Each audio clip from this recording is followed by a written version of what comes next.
You know, 25 miles. Release natin mga ibon alas 8 ng umaga. Alright, then punta tayo ng 40 bukas. Basta maganda yung uwi nila. Okay, next lang natin na walang sasakyan. Let's go! Woo!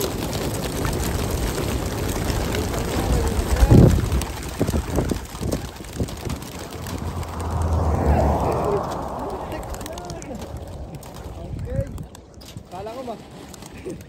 Alright. Ito na naman yung isa, yung laging ano, dito. Shoutout kayo no, kay Golden Night Slope. Nandiyan na naman yung isang ibon mong makulit. Ay lumabas. Alright. Pero matalino. Ayun sila, 25 miles. Then good luck, alas 8 ng umaga. Bukas ano tayo, magpo-40 tayo. Basta maganda uwi ng mga ibon. Alright. Bugawin ko lang muna tong isa. Okay, let's go. Okay, so yun na nga mga kabro ko to. Yan, doon sila oh. Parang uwi yung mga ibon natin oh. Pa-headwind kasi tol, kaya tinutulak sila papunta dyan. Okay, ganito oh. Parang uwi yung mga ibon natin boy. Yan, so good luck mga kabro ko to. 25 miles. Then ito oh, ibon namin ni, ano, ni Utol Junel. Yan, i-release namin mamaya-maya, pero kaya muna natin mawala yung mga ibon natin. Dapat dito sila. Yan, so headwind, right shoulder. Good luck mga kabro ko to. Tara, let's go. Nga, bali, ito naman mga warriors natin. 40 miles dito ulit. Yan, nag-drive kami ng almost 25 minutes. Yan, so time check tol, 8:27. So magre-release na kami na ito. Yung mga ibon, possible na malapit na yun sa atin or nandun na sila. So di ko pa na-check yung ano, tag dito yung CCTV natin. Ano tol? Tara, i-ready mo lang muna yung ano.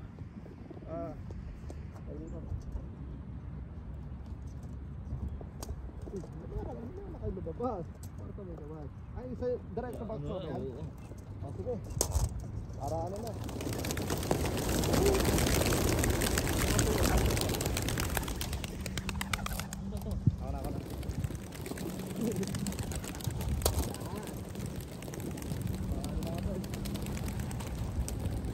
na. Kaya na yan.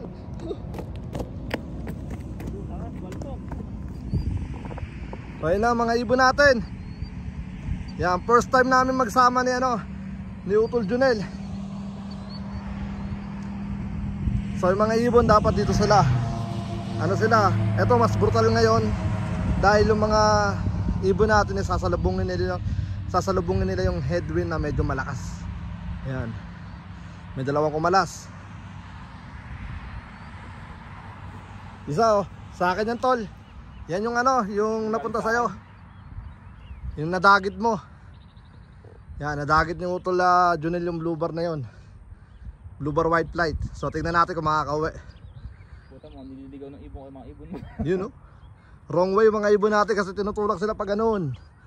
Pa headwind kasi. Yan. So pinakawalan namin ng 8:27. Nasabi natin 8:28. Yan, 8:28. So nagsosolo yung ano natin no. Mawawala na yung blue bar white flight na yan. Yan. Alright. So good luck din sa ano, pag dito. Eto naman, kaya ako to pinorte miles. Tol, masasalubong nila oh. Kaya ako to pinorte miles tong mga to dahil ano, tag dito personal na ibon natin tong mga to. Ayan na, dire-diretso na yung mga yan. Yan, okay na. Alam na nila, dire-diretso na yan. So personal na ibon natin, binigla ko sila kasi nga wala pa silang ano, tag dito pagpag o baga low fly lang sila. Yung sa one low race naman natin, sila yung pinagpag ko ngayon para ano, tag dito bukas pagka balik natin dito ng 40 miles okay na yung mga ibon. Kumbaga kasi nung last na training natin, yung mga ano natin tag dito, yung mga one low race natin, hindi sila ganun kaganda umuwi. Kumbaga watak-watak ng pag-uwi ng mga ano natin, yung mga one low price natin. Kaya mas minabuti kong ibalik muna sila sa 25 miles. So good luck, and then bukas 40 miles, and then after ng 40 miles Monday pahinga sila, then Tuesday pagka maganda yung uwi nila sa 40 miles abante tayo. Alright, yung mga ibon dire-diretso na. So good luck mga kaburo ko to. Let's go. So utol, asa na mga ibon mo tol, pagka sabay-sabay sila men. Ang kumalas lang nakita ko dalawa eh. Dalawa lang nakita kong kumalas eh. So tara, let's go. So ayun na nga mga kaburo ko to, bali dun sa one low price natin meron tayong paklak ng ano 848. So medyo tumagal sila dahil 25 miles lang yon. Dapat mga 25 to 30 minutes lang sila, pero inabot sila ng almost 50 minutes. And then tingnan natin mamaya yung mga nirelease naming pang ano namin, mga pang born to die namin. So tingnan natin kung aabutin din sila ng mga 50 minutes. So pinakawalan namin sila ng 8:27. So tansya namin is nasa 9:10 nandun yung mga ibon. Pero kapag wala pa sila ng 9:10, possible na 50 minutes din silang lilipad. No, mas matagal pa dahil mas malayo yung ano natin, pinag-releasean natin. So tingnan natin kung anong mangyayari. And then update tayo ni Junel. Yan. Tol, pagka nauna ka sa mga ibon mo, ano, pasahan mo ka ng video na dumating mga ibon mo. Pag nauna ka lang, para may sama natin sa vlog. Alright, so ayun na nga, drive na muna kami. Tara, let's go. So ayun na nga mga kaburo ko to, bali yung mga ibon natin kakadating lang daw 9:34. So na-late sila ng 25 minutes. Tapos dun sa ano natin, tawag dito sa one low price natin is same lang, 25 minutes din silang na-late. Yan, so magandang ano yung pangitain kasi nga headwind, right shoulder sila. So naitutulak talaga sila papuntang ano, papuntang right. So magandang ano yan, tawag dito, magandang ano yan, tawag dito balita sa atin, kumbaga good news mga tol. And then bukas 40 miles tayo mga tol sa ano, tawag dito sa one low price natin. And then good luck sa inyo. Tingnan natin na kung ilan na yung nakauwi sa ano natin, kasi huling check ko is nasa 168. So dapat ano sila 175. Hindi ko lang sigurado kung ilan na sila kasi bumabad ako sa ano eh. Bumabad ako sa ano natin, tawag dito sa CCTV natin, kasi inaabangan ko nga yung mga ano natin, yung mga warriors natin. So tingnan natin kung nahatak dito yung mga ibon ni ano, ni Junel. Yan, ayun oh, nalipad pa nga sila oh. Yan, ayun oh. So malalaman natin kung nahatak natin yung ibon ni Junel. Alright, so si Blue Bar White Flight, make sure din natin kung makakauwi, pero i-update ko kayo kasi nadagit niya ano yun ni Junel. Amin na nung nag-toss tayo ng 20 miles yata, 25 miles, hindi nakauwi yun. No, 20 miles. Yan, wala yun sa 20 miles. Tapos nung nag-toss si Junel ng 20 miles, yun, lumitaw yung ibon niya. Ayun, kay Junel yun, oh. Ayun yung isa na yun kasi ano, ngayon lang kumalas. Alright, pero yeah, balikan natin to. Punta mo natin si Ama. Baka may mga bumaksak din tong ibon na kay Utol Junel. Sumama pa ibon natin doon sa isa na yun, oh. Magandang ano yun, magandang simula yun. Kapistrano na ano na oh. Tanggalin natin to dito, nawala na yun ano. Pa! Eh pa, yung kakarating lang oh. Pabukas! Ito kakarating lang. Yan, ayun oh. Alright. So babalik ako. Alright, let's go. Alright, so natutuwa si Ama dahil nauna dito yung bata ni Ama na ano, si Trenton. Ayun oh. Okay, pakikita sa inyo. Tapos ibang ibon ni Junel, umikot pa rito, yung kumalas na. Wala na rito. Ayun oh. Ito yung bata ni Ama, yung laging ito. Yung bata ni Ama. Kunin mo nga pa, pakita mo rito. Tapos yung bata ni ano, ni ayun yung Black Tiger. Bata ni ano, ni Utol Junel.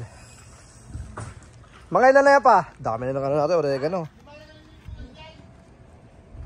Ha? Bata ni Junel, nandito yun oh. Ang maganda rito, matututo na yung ibon niya na kumalas. Oh, meron pa rito sa One Loop Race, nadaanan pa nila. Nadaanan pa yata nila tong One Loop Race. Sa One Loop Race kasi dito bababa eh. Lima na lang ulag yun eh. 5 na lang? Okay, edi pang ano to? Nag-break dyan, tapos bumalik. Ha? Di ba, bumana, nag-break. Kaplasan, tapos bumalik siya dito. Ah, yeah? Ayun na, kumalas na yung mga ano. Ito, nadaanan sa 25 miles.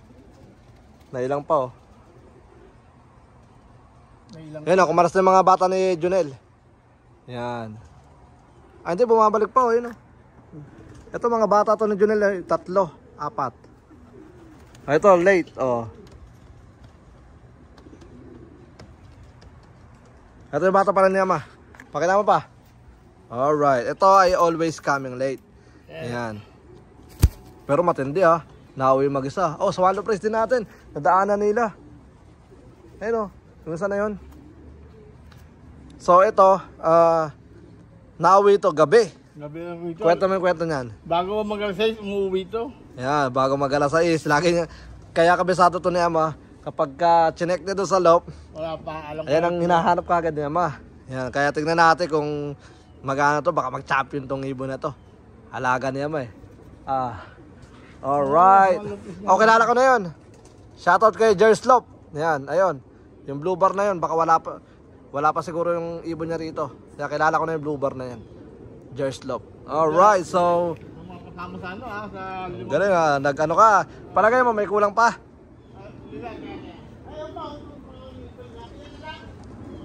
Okay, sige na pala. Let's go. Mamaya ulit. Nandiyan na si natin, si Trenton Pula. Ayun tibay ng mga Trenton natin. Tapos ang kasama niya si anak ng ating Red Cannibal. Grabe, napaka-solid. Yan tingnan natin kung ano magiging resulta ni Red Cannibal. Grizzle yung naging anak niya eh. Okay, so maganda tong mga na-late natin kasi tawag dito pang long distance. Okay, so si Ama nagre-ready ng kanyang tawag dito ipapakain sa mga warriors natin. And then pakakainin niya na, kulang pa tayo ng 4. Yan, kasi bumalik na pala yung isang missing kahapon. So 176 dapat tong magkaklak ngayon. Alright, so good luck mga kaburo ko to. Let's go. Okay, so ngayon is kompleto na tayo. Dapat, kasi nakita ko sa wing kampanya natin is 175 na. Dahil nga ang tinos natin is 175. Pero nung chinek ko, kulang pa pala tayo ng isa dahil meron palang bumalik na isa. Di ko alam kung kailan siya nawala, kahapon o isang araw, pero nakalagay doon missing. So basically kulang pa tayo ng isa. Then chinek ko, ang kulang natin is yung kay AG Lock. So yung ibon na yun is consistent na laging panghuli. Yan, di ko alam kung bakit. Okay naman yung niya, yung katawan niya, yung pakpak niya. Same thing to shoutout to Most Wanted.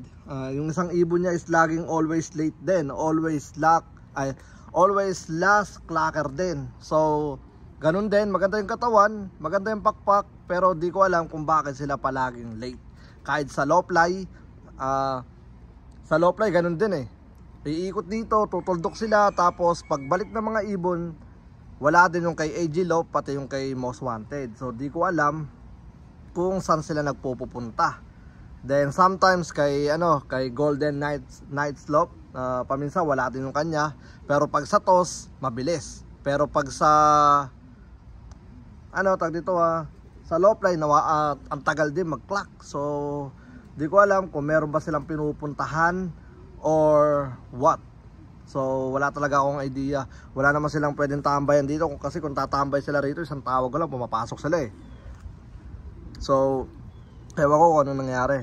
Itong grizzle na to, makulit to. Ayan anak ng natin yan, anak ng ating Red Cannibal Grizzle. Yan, Red Cannibal yung tatay niyan. Tapos yung nanay niya is Grizzle. Alright, so tingnan natin kung ano mangyayari dyan. Tingnan natin nag-isang Grizzle natin na yan, kung ano magiging resulta niyan. Tapos chinek na namin lahat ng mga ibon dito. Nag 1 by 1 kami ni Ama. Grabe, ang daming kak. So marami tayong i-out this year after ng ng race na to. no, pwede pala natin silang ilaro sa ano, sa OB race yan. Pero marami tayong nagiging plano itong after ng one low price natin, marami tayong gagawing ano, marami tayong gagawin dahil binabala kong ano, tag dito i-renovate natin to, tatanggalin ko tong ano natin, race team natin, yung race ano natin loop. Tapos itong stock bird natin ililipat ko yun doon, so matrabaho na naman. Tapos ito tatanggalin ko na to, isasagad ko na to sa dulo para ano, kasi laging nagwawala yung dalawang aso natin dahil nga may aso rin sa kabila, nag-aaway-aaway sila. So i-make sure natin na ito sasarado na natin hanggang dulo yan. Tapos hanapan ko na lang ng ibang pwesto yung ating mga tagapagbantay. So ngayon inihintay ko yung ano, yung last clacker natin pang 176. So consistent naman siyang umuwi, kaya tiwala akong uuwi yun dahil nag-toss lang naman tayo ng 25 miles. Pero ang masaklap doon is right shoulder headwind. So ang mangyayari nun, habang pauwi sila, tinutulak sila papuntang ano, right. Tapos habang napupunta sila sa pinaka right, babalik sila pa headwind na, kaya kanina na-late sila ng 25 minutes. Ayan. Pero okay na rin, at least nababatak na sila. So tomorrow pa headwind pa rin, pero magpo 40 miles na tayo. Ayan. So ayun nga, tingnan natin kung ano mangyayari bukas. Dire-diretso na. So Sunday 40 miles, Monday pahinga tayo kasi bukas after ko mag-toss rerekta tayo sa Gainesville. Balik natin Monday na ng hapon, basketing ulit. Tuesday, magano tayo. Depende kung anong uwi ng mga ibon bukas. Kapag maganda yung uwi ng mga bukas. Kapag maganda uwi ng mga ano natin, tawag dito one low price natin, itong team na to, aabante tayo ng 50 miles. First pulling natin sa 50 miles. Yan, sa mga ano, wala pa dun sa Capistrano Classic ano natin, private pulling natin, PM nyo ako para mapasama kayo doon. Magano tayo, $50 yan, $50, 50 miles. So maganda yon dahil plus 10 sila. So tingnan natin kung ano yung magiging resulta. Basta maganda yung ano, weather sa Tuesday, lalarga tayo. So good luck mga kaburo ko to. Tapos dire-diretso na. Plano kasi natin mag-activate second to third week ng October, para yung first race natin is end of the month ng October, mga ganyan, o before end of the month ng October. Tapos dire-diretso na para hindi tayo abutin ng next year ulit. Kasi nga nung last year inabot tayo ng OB race parang ganun, dahil nga maraming mga pangyayaring naganap. So ngayon ano tawag dito, tutok lang kayo sa mga ibon, and then hanggat maaari ano tayo, online ano tayo, kumbaga online payment tayo para mas mabilis, di tayo maghihintay sa cheque. So ano, kumbaga para dire-diretso yung training natin, dire-diretso yung mga ibon, hindi sila may stock. Siyempre mas maganda kasi kung makuha kagad natin lahat. Siyempre Pilipino yan, so ano yan, mga on time yan mga yan. And then shoutout natin yung mga malilate para ano, mabulabog. So yeah, hintayin natin yung ano, yung ibon ni AG, or sa next vlog na lang. Siguro sa next vlog na lang, or abangan nyo sa ano, sa wing companion kung magkaklak pa siya. Pero alam ko magkaklak yun before ano, bumaba yung araw, magkaklakan. Pero malakas na yung hangin talaga ngayon. Tingnan nyo, gumagalaw na yung mga sanga-sanga natin. So ibig sabihin malakas na yan sa himpapawid. So yeah, bali good luck mga kaburo ko to. Bali ano tag dito, tomorrow 40 miles, and good luck sa mga warriors nyo. Hanggang dito na lang muna ang ating video. Maraming salamat sa lahat ng mga patuloy na sumusuporta. Hanggang sa muli, ako nga po pala uli si Brown G, at welcome sa aking channel. Peace out.